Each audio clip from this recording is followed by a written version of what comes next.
Alpha team সম্মানিত নেতৃত্ব। আসসালামু আলাইকুম। আমরা জানি যে আগামী 31শে মে বাংলাদেশের এনিমেল সেক্টরের যে সংগঠন আছে আহাকাপ, এটার ইলেকশন, এবং এই ইলেকশনের মধ্যে পার্টিসিপেট করবে হচ্ছেন আলফা টিম। আমরা আলফা টিমের টিম লিডার আছে জনাব সাইমুল হক, ভোটারদের উদ্দেশ্যে কিছু ওনার বক্তব্য জানতে চাই। আসসালামু আলাইকুম।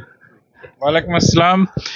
আমি আমাদের এই আলফা টিমের প্রার্থী যারা আছে আমাদের 15 জনের পক্ষ থেকে একটু বলতে চাই যে আমাদের ভোটাররা কিন্তু গত গত যে টিম ছিল মানে ইসি টিম তাদের কিন্তু কাজ দেখেছে, এবং আমরা কিন্তু টোটাল ইন্ডাস্ট্রির কাছে আকাপকে নিয়ে আসতে পেরেছি।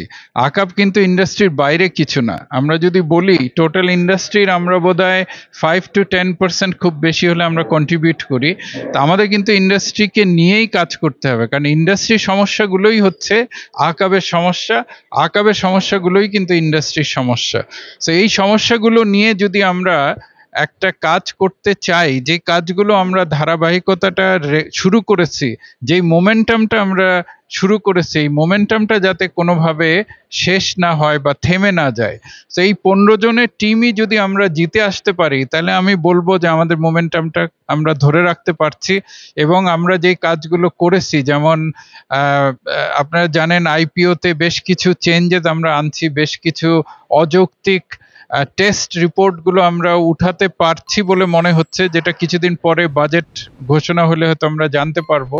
এছাড়াও আমাদের দুটো বড় জিনিস হচ্ছে যে আমাদের দুটো লেজিসলেশন আমরা চাচ্ছি ফিড অ্যাক্টকে মানে যুগ উপযোগী করা, এবং আমাদের ড্রাগ অ্যাক্ট, ভেটেনারি ড্রাগ অ্যাক্টটাকে আমরা যদি প্রবর্তন করতে পারি, তাহলে কিন্তু আমাদের সবার অনেক অনেক বেনিফিট হয়।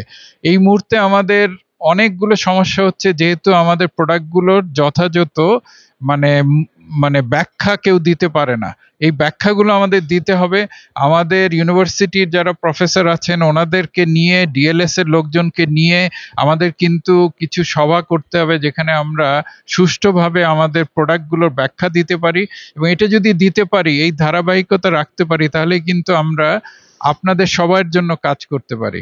আলফা টিম মানেই হচ্ছে এই টিম, মানে অরিজিনাল আকাব যখন শুরু হয়েছে তখনকার যে আমাদের মনোমানসিকতা ছিল, সেই মনোমানসিকতা নিয়েই কিন্তু আমরা আলফা টিম কাজ করতে চাচ্ছি ভবিষ্যতের জন্য। তো আপনাদের অনেক অনেক ধন্যবাদ, এবং আপনাদের সবার কাছে আমরা দোয়া প্রার্থী আমাদেরকে জয়যুক্ত করে আপনাদের সেবা করার জন্য সুযোগ দিবেন। আলফা টিম সম্মানিত নেতৃত্ব।